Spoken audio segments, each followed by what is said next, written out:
Hi everyone, I'm Karen Sydney and welcome to today's interview in our Woman Who Create series. My purpose behind these interviews is to inspire women to go out and create the life they want for themselves at any age, and to show them that there are lots and lots of opportunities and possibilities out there in the world, and that by having the right mindset, anything is possible. Today's guest is Katrina Wilson from Queensland, Australia. So welcome, Katrina. It's great to have you here. Thank you. And, everyone, it is such a privilege to have Katrina with us today, as she is an international author, business and process administration specialist. Katrina is actively sought after by universities, professors, businesses and thought leaders on developing innovative and functional systems and process solutions. Now, you say that you're a firm believer in displaying grace under pressure. You also believe that the best interest of an employee is served in having a mindset to protect, promote and preserve the best interest of their employer, because this attitude and behaviour will lead to developing an employee that every employer wants. You have worked and travelled widely throughout the world, implementing support systems into many large organisations and businesses. You are an author, founder and creator of a RUGBY Mindset and Quality review, which brings a fresh approach to business operations. So, Katrina, can you explain what is having a RUGBY mindset? A RUGBY mindset is probably the second step to what I developed throughout my career as a business and process administration specialist, and it supports a business process which I've developed. It's called RUGBY Quality Review, and whenever I talk to people, it's like, oh wow, it must be about the game, and the answer to that is it's a little bit about the game and it's a lot about the game. The RUGBY Quality Review is actually an acronym for RGBY, which is for red, green, blue and yellow colours, which are placed in businesses to stimulate, as visual cues, to stimulate a human response. And we do that every day. I mean, we stop at a set of traffic lights when they're red, we go when it's green, we look at our immediate environments and assess, how safe we are in that. So I really wanted to capture our human responses a little bit more, because we've become so much more reliant on technology nowadays, and in a lot of ways we haven't caught up with that. So that's actually why I developed RUGBY. So that's the acronym RGBY, but it really does, it only works if you're contributing from somewhere in the middle. So that's RUGBY. A RUGBY mindset is something that I developed further so that I could introduce a vernacular, have into business, have people use that as a conversation point, a RUGBY approach. Have we looked at this with a RUGBY approach? And that really is based on the integrity and the leadership that you see in a well-played game of rugby. And I love that you're Kiwi, because I can share with you that my favourite team are the All Blacks, and it's not because of the sport that they play, it's because of the integrity that they have. And you see that across the field when they're not just recognising their own ambitions, they're playing as a team. So that's what a RUGBY mindset is. We've got a RUGBY quality review process which will strengthen a business and give it a competitive edge, because there's nothing out there, like that, underpinned through the integrity and leadership that you see in that fantastic sport.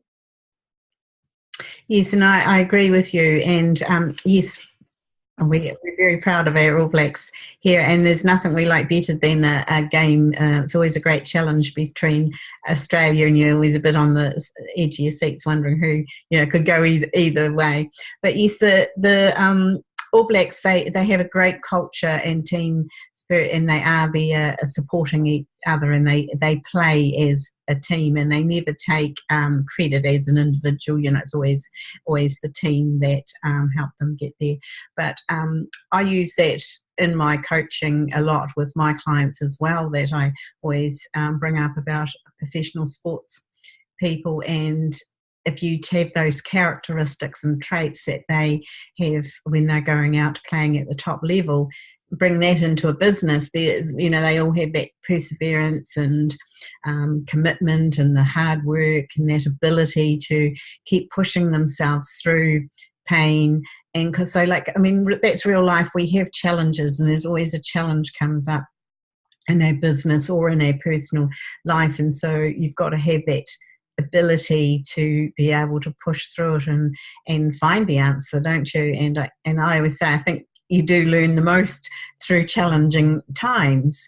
When you look back at it, that's when all your learning happens, and you come out the other side. You know, you can be a different person through it. So I love that you're using that rugby for the mindset, because it is all about, and quite often it's the sports person, it is their mindset. I mean, quite often they've got the same skills and ability, and you know, they're very close, aren't they? Evenly matched.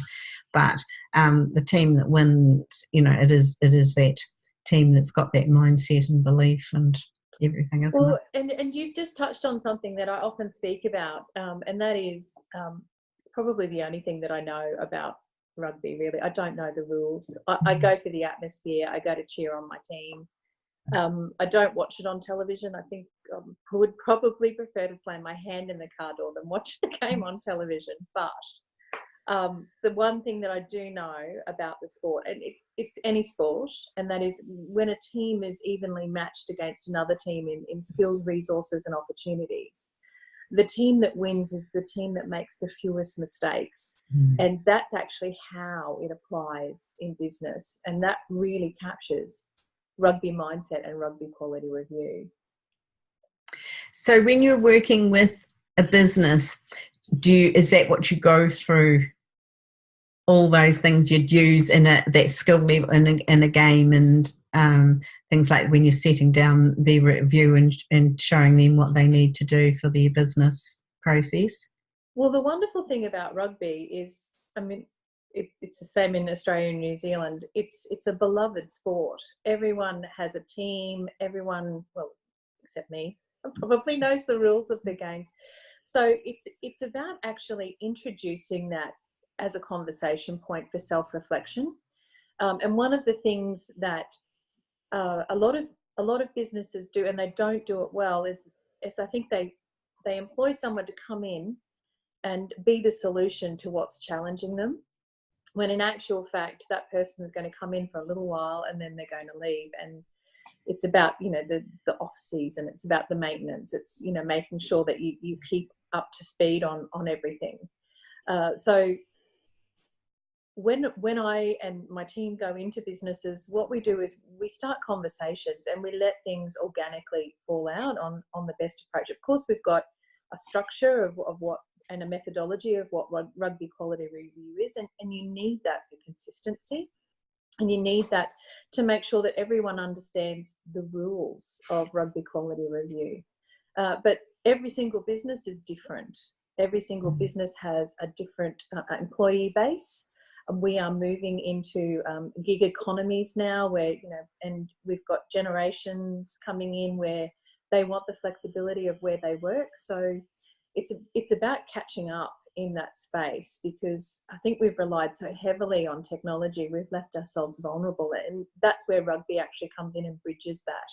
So we provide reflection and a structure so that you can find your own solutions that are maintainable in your own business. And so does this work for whatever country you're working in? When you're working overseas somewhere with businesses, do you use the same approach? Absolutely, because it's such a simple approach that people sometimes, when you explain it to them, they look at you and they sort of think, it's too simple. But it's about how simple it is that makes it transparent. So just as a quick brief of what it is, we use the colours red, green, blue and yellow that are placed on critical documentation that is important to the success of a business. So a red colour or a cue placed on a document that's critical and requires a review every 1 month. So by way of critical, that means legal implications or financial implications, you know, to the very basic level of having an invoice with the correct account number on it. I've actually worked in businesses where, you know, the money's going into the wrong account, and it's because that information's wrong, which would never have happened if it had been critically reviewed by someone at least every month. So then we go through green, blue and yellow. So 1 month red, green is every 3 months, blue is every 6 months, and yellow is every 12 months. And that's how simple it is. You look at it, you review it. Is it correct? Yes, great. We mark that down as something that's been reviewed and possibly improved. That helps you meet your ISO certifications that you need. So many businesses scramble around trying to find the evidence that what they're doing is what they're certified to do. This actually does that for them. And the reason that we've got all different colours is because you don't want everything to be recognised as critical. Because when you do, we human beings are going to ignore those visual cues. We're just going to keep doing what we're doing.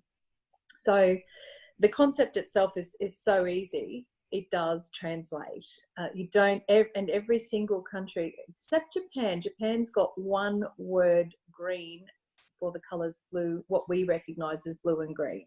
But every country in the world actually has a word for those colours. So it translates very well indeed. Now, things simple, like, you know, I think lots of things are just made far too complicated sometimes, don't they? And that simple is, if you can learn simple and basics, get your basics right and keep it simple, it is a lot easier. But people view it sometimes like, oh, this can't possibly work, it's not good enough, it's just too easy. Whereas no, it's totally the opposite. Sometimes it's just all too complicated and too much work involved, and for no different results. Yeah, that's right. And that's why I developed the mindset off the sport itself, because everyone's got a bit of grit about them, you know, and it's so that we can actually do it. Other than that, you know, we humans will just overlook it. I'm too busy and important to be looking at that right now. And, you know, in the work that I've done in the last 10 years, and I've had a very interesting background. I've worked in engineering where I had an element of legal exposure within that space. I then moved and worked in law. Then I left law and I went fly in, fly out to a remote mine site in northwestern Queensland. From there, I went over to South Korea and worked on the drill ships over there, and that's probably where I saw you know, how consistent, you know, those colours are. When I was actually on the drill ships, you can imagine the amount of pipes that are running, you know, through those as we build. And all of those pipes had a different colour, you know, so there would be a red pipe, and that might mean that it, you know, would have something caustic in it, or a green pipe. And so I saw these colours everywhere, and I thought we really need to really bring this back to basics, back to business. So from there, I actually moved into education, and I worked with universities for a while, and now I'm actually working in the health space. So I see it everywhere. It's fantastic. It's so translatable. Oh, you've certainly had a vast experience in lots of different areas. And isn't it amazing that you recognise that, yes, it was throughout any industry and business that you were involved with, that you could see that it would work. Yeah, it does. And it, you know, I love, and because I developed it, so I've got this down to a fine art, but my conversations occur they're so much easier and organic, and they always have an outcome when I approach it with a rugby approach. And some of the people that I work with, well, maybe I shouldn't be telling you this because there's a swear word in it, but there's a bit of a catchphrase that I hear now when I say to people, you know, okay, so let's just look at the root cause. Let's work back and then see what we need to do going forward so this mistake doesn't happen again. And there's a bit of a catch cry. I was thinking I might hashtag it, and my colleagues are now saying I'm going to rugby the shit out of it. It's good. You see, I think it makes it, like, as you say, it's a conversation. It starts, and people, when they can relate it to something like that, like rugby, you can get through to them, can't you? They go, oh yeah, I get that. Yeah. And again, that makes it simple, relating it to something that people understand and know about. They're like, oh yes, you know that, you know, I can see how that'll work. But no, I like that, you know, hashtag it. I think that's very good. Yeah. So in your book, do you explain all this, how you work with businesses? Is that what the book's about? Exactly what you go through businesses, helping them with their rugby mindset? So do you explain all this in the book as well? The book, it has the rugby quality review in there because what I wanted, and the only reason I wrote the book, and I think you've written one too, so I'm sure you understand the challenges as a first-time author. The only thing that really set me consistently towards delivering on writing the book is because I wanted to give to people the opportunity of rugby quality review. So rugby quality review is, I think it's in chapter 5 of the book. But the mindset itself is captured in the experiences that I've had in the last 10 years that actually led me towards developing the quality review. So one of the biggest experiences, and I saw it consistently through whatever employer, whatever location, was bystander apathy, where you stand back and it's someone else's job. And generally what happens is no one takes responsibility from all of that. So from that, I developed some behaviours of rugby, which is accountable, responsible, contributing and informed. Now, that itself is something that's used in project management as a communication tool on who's accountable for that, so they'll need to know that information. So I've adopted those as expected behaviours. So that's what the book is. It's experiences that have led towards the expected behaviours, and then sharing quality review. When I go out there and speak at conferences and when I speak in businesses, that's where I share a little bit more of what that mindset is. And that's because, again, it's their business. They're the ones that know what. Someone that works in health is going to have a different drive to someone that works in insurance, as an example. So the mindset itself it starts through conversations with these people in business. But the book it's actually, there's some funny stuff in there, like some really good experiences as well. And yeah, I really did enjoy finishing writing that. I don't think I ever want to read it again. Yeah. Oh no, it's quite a challenge becoming an author, but yeah, it's something that is, it's something you've done and something you've achieved, and it's great. I enjoyed the whole process of writing a book, and I'll certainly do more. And I've wrote quite a lot, chapters for other people's books, and wrote for magazines and that. So it's something I really enjoy the process. And now, how do people? Can they get your book? Do you sell it yourself online, or can they approach you, or through bookshop, or what's the best way about them going? You can approach me directly, of course. My website's www.therugbymindset.com, and you can send me an email, and I can organise to send a copy of the book out. It's also, and it's up on Amazon as well, and I've had some really good reviews on there, which I was very excited about. I think there's 4, but that the reason I got excited was because people actually read it. There's quite a few books on my shelf that I haven't quite got round to yet, so I was pretty excited about that. No, that's good if it's available on Amazon as well. I just thought for people not in your country, or anybody else listening to this, that where they could get it, but if they are having trouble, if they can approach you personally and absolutely lead them to it. No, that'd be great. Now, also, you said that you've got a big vision, and it starts with like an outrageous end in your mind, and so you have an outrageous ambition. So can you tell us about that? What's this? Thank you so much for asking me that. I love talking about this. My outrageous ambition is to be, 1% of something bigger than myself, bigger than what we are developing with rugby and the Rugby Mindset and Quality Review. And it's a modest ambition, but it is absolutely outrageous, and I'll explain why. So the modest ambition is that we want to touch in on touching with 1% of Australia's, or now New Zealand, since I'm talking to you, population to share the rugby concept.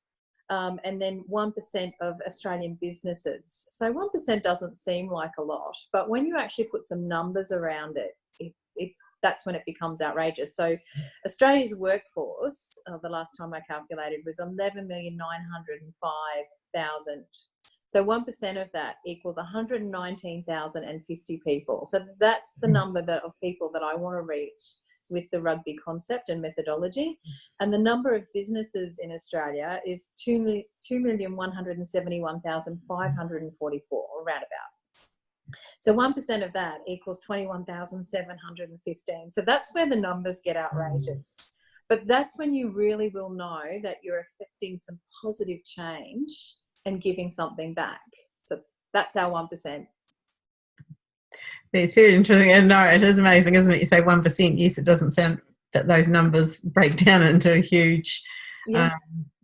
And you also, you know, you give and you support others, and you've got, you know, particular charities and people that you support as well through your work.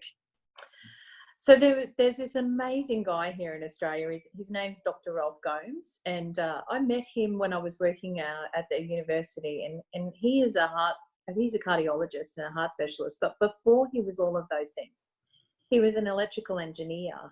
So the engineers actually have a bit of a mantra that, you know, like they can, you know, fix anything, I guess. And one of the biggest challenges that he saw here in Australia was how, you know, people in regional or remote areas, how far they actually had to travel to access healthcare.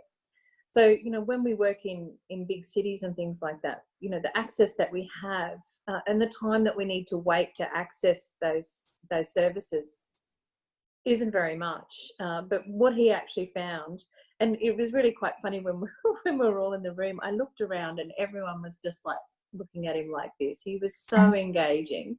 He's so passionate about what he's doing. And so what he did was he went out and he got some funding, and he bought a truck, and he fitted that truck out as a mobile cardiology clinic and travelled around southeast Queensland delivering essential services and consulting services. So what he was actually doing was deploying the specialists from these city areas out to these regional areas. And I think he's got 3 or 4 trucks now. So he's changing people's lives and saving people's lives. So it's called the Heart of Australia program, and it's something that I'm very, very interested in. Oh, what a great cause to what a great man that he's out there doing that. Yeah, he's probably one of the nicest people on the planet as well. and that was just a chance meeting that you. Yeah. It's amazing, isn't it? You don't know, you know, you get talking to people just exactly what they do, and there's some incredible people in the world, isn't there, making a difference for lots of people. So, what else? You know, say someone was wanting, do you do personal coaching with business? So, if someone approaches you and they need help in their business with going through your process, that's what you go out and do. So you could do that like this anywhere in the world, like online with people, or do you need to be sitting there one-on-one with them in their business? No, to start off with, to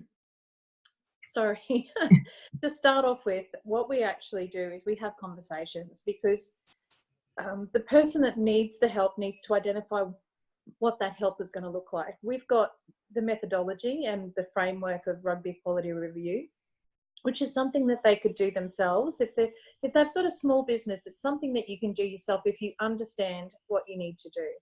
So we've got some software as well, which can actually help you remember, you know, when these reviews and everything come up, capture what you've actually come back from those reviews with. And then when it comes down to your ISO certification, recertifications, you've actually already got all of the evidence to sit down with that person and confidently say, these are all of the things that we're doing to make sure that our business succeeds. So what actually falls out from that is they've got much more efficient processes in their business. And their employees are much happier as well, because no one's standing back in that bystander apathy stage. Everyone's getting in there, and what actually comes from that is the finger of blame isn't used as much, so employees are much happier as well. Where we actually would probably come into having a one-on-one is when we actually go into the business to have a look at how the business is currently run and how rugby fits into that. So a lot of businesses have already put in a lot of time, which translates as money as well, and finances, to getting a system in place. What they don't want is someone coming in there and, you know, completely changing their processes, which is something that, you know, their employees, or they themselves and their employees, already understand. It's about massaging and seeing how rugby fits into your business. So that's actually where we have the face-to-face, because we need to see how that business models, and need to see how that business works. So that's what we do. And then so you just go through them and work out their set plan, and then they're right to go carry on themselves with it. Oh, yeah, well, there's absolutely, I mean, there's all different stages. Different people have different levels of competency and understanding of what it is that they need. Sometimes they might not actually have the employee base to actually do that themselves. So we can actually come in and have a look at the way that your business runs, implement a battle rhythm, or identify what that battle rhythm is. And I love battle rhythms. That's a military sort of, I've worked with a lot of military people as well. Put a battle rhythm in place that supports rugby and how that actually gets immersed into your business. So it's different, you know, different horses for different courses, I guess. It depends on what you need. And that's where we always start with a conversation.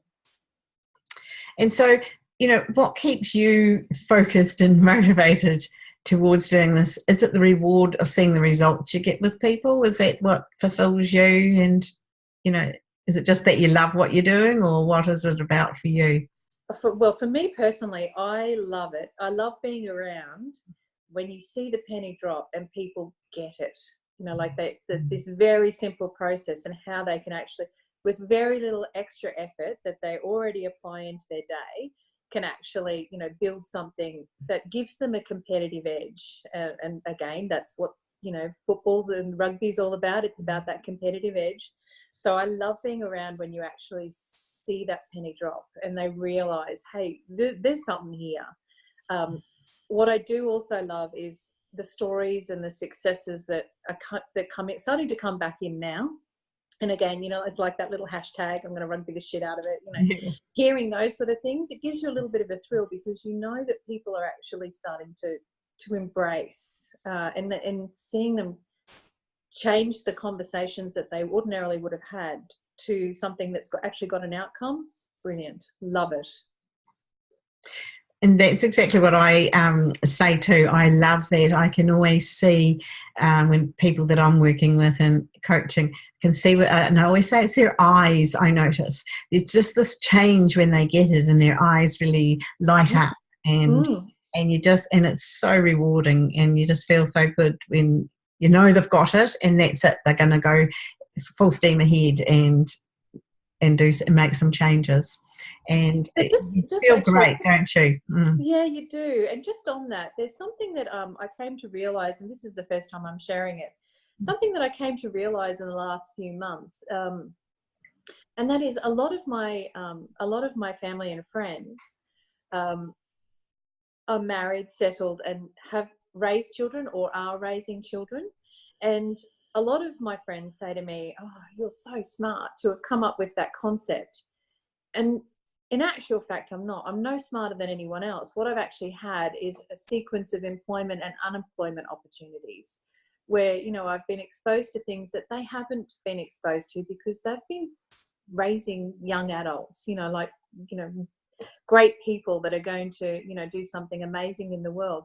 I haven't done any of those things. I've been in the workplace all the time that they've been doing that. So one of the things that I realised most recently is that there is the gap that rugby actually fills is something that people haven't even realised yet. So one of the things that I like the most, and this is a space that we're moving into, is people that are actually moving back into the workforce, if they get across what rugby is, they've actually got a competitive edge to, as they compete against other people applying for the same job. So this was something that I came to realise in the last few months, and I got very excited about that, because it's not just about business now and, like getting quality right in business. It's about getting the right people into that business. And some of the most effective project managers that I know, they've never been what we call in business world a project manager, mums, every single time. Well, you're project managing all the time when you're a mum. You've got so many different hats on. You're doing so many different things.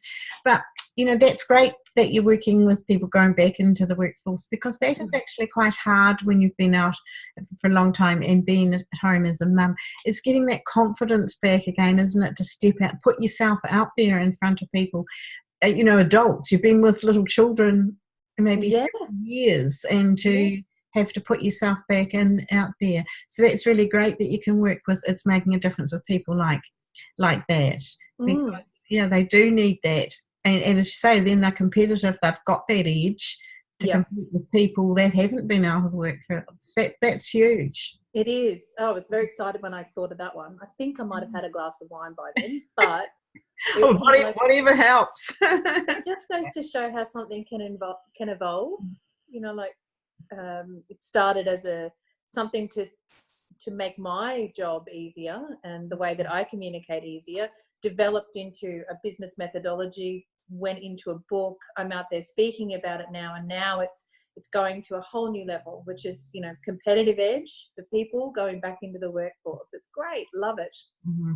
But you see, that's the thing, the difference about you, though, that you look for those different opportunities and different things you can do with it. Other people, a lot of people have just closed all that, and they don't ask the right questions, and it's like they just stay the same. But if you open up your eyes and think, well, what else can I do with this, and who else would benefit from it, and where can I share it, and if you start opening yourself up to some great questions and just opening your eyes, it's just exactly the same as you're driving along the road. Some people, you go down the same road. I've arrived in workplaces before, and I've said, oh my goodness, wasn't that blossom on all those trees just spectacular, as I turned down the road, and and then these other girls, oh, I didn't see it. And one of the things that did not see it. Yeah. Oh, I was like that when I was over in Korea with the cherry blossoms when they came out, just gorgeous. But one of the things that I actually hear a lot, and that is, it's just too big. What if I actually thought that, I would never have done anything with rugby. And my response to people when things seem too big and overwhelming is, only one thing needs to change for everything to change. And if you can actually get that, you will actually start having different conversations, because you'll know what your conversation, how you want that conversation to end. That's the one thing that can change. So I often put that out there, and I hope it resonates with people, because it works so well for me. Well, it's just like your vision, you're starting with your outrageous end in sight, and that's what you've got to do with everything. You have that big goal. It might seem huge, but no one can just achieve it just like that. You must come right back to the beginning again and down to your basics and start. And if you do something, just start and do a step every day, well, then you get closer to that big goal, and it doesn't look so scary then, because it's not so huge, because you're breaking it down as you do step after step. But if you keep letting yourself be scared by that big goal, well, you never start, and so you never even get close to it. No one can just start and be great. You can't be the best at the beginning. You have to work your way up there, and it's about putting that commitment in, and that every day just do something. That's right. What can I, ask yourself that question at the beginning, what can I do today that will get me closer to it? And it's just having your plan in place, isn't it? And having that resilience as well. So like rugby itself is actually become more and more popular in the last 3 to 6 months because it's been out there, and I've been talking about it a lot more. Before it was just, as I said, something that I used myself. People sort of think, oh wow, you know, like this has just come out now. I started that experience that, you know, to working towards what 5 years ago was when I came up with rugby, but it was 5 years before that when I started on that journey. So we're talking 10 years. 10 years. Yes, and through all your experiences in that 10 years is what's got you this great end result. That's right. Because you've been able to put all that into it. To know it, you know, like just keep putting that one foot in front of the other just to get there.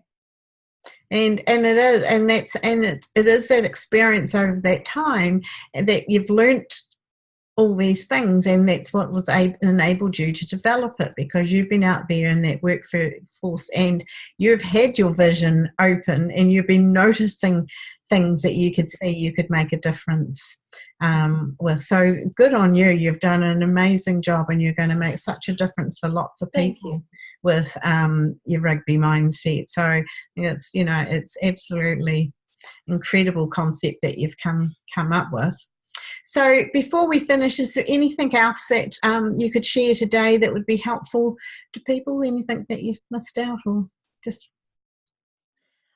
I think that we just closed that one off nicely, just in that little chat where we just had. You know, just be brave and respectful in the situations that you find yourself in and the conversations that you have. If you are brave and respectful in everything that you do, you will never go wrong. And it will always give you a clear path forward. And what about for you? Have you got any other future plans or goals going on at the moment, or is it just is it to continue down the path you're on at the moment, or are you planning something else? Or? Well, I am actually. I think I'm going to get a lot busier in the future. I hope I do, because I'm actually going out there. I've developed a keynote off rugby, and it's not called rugby at all. The keynote itself is called Stepping on Lego. And I didn't think I would be able to stand up and talk in front of people for 45 minutes, but apparently I can. So the concept of stepping on Legos is the pain, you know, recognizing the pain that that business owners have, and what those pains feel like, because no one's pain's the same. But everyone knows what it's like to step on Lego. So I'm going out there, speaking to conferences. I've got an event in June in Brisbane for female professionals in STEM. So that's an exciting space to sort of be working in, and I think that's a little bit of a forum sort of conversation. So that's what I'm doing next. My dad asked me that not so long ago, and I said to him, Dad, I just want to get through this bit. If I can get through this bit, I think I'm fine. I love that, stepping on Lego. That is like, you can just relate to that straight away, can't you? You can feel that pain. That's a great concept you've come up with. It is, and I mean, it ties into the rugby as well, because Legos are red, green, blue and yellow mostly. So yeah, so look out for me. I'd love to see your face in the audience one day, Karen. I'll be definitely looking out for you, and I will be seeing all these different hashtags that you're putting out there relating to all this. But no, I love that concept, stepping on Lego. Straight away, I guess you can feel that pain. Yeah. So thank you, Katrina, for sharing your story with us today, and I know that it will inspire many other women to sit up and take a closer look at their mindset and where it is leading them, so to get the confidence and belief to create what it is that they would like to do, and to show that nothing is impossible, to take action and make it happen, you know, and to adopt a rugby mindset. So have a great day, everyone, and thank you for listening. Please share this interview with your friends, because as I said, my mission is to help as many women as I can to create the life that they want. So for now, it's bye from Katrina and myself, and I'm sure we will catch up with you somewhere in the future.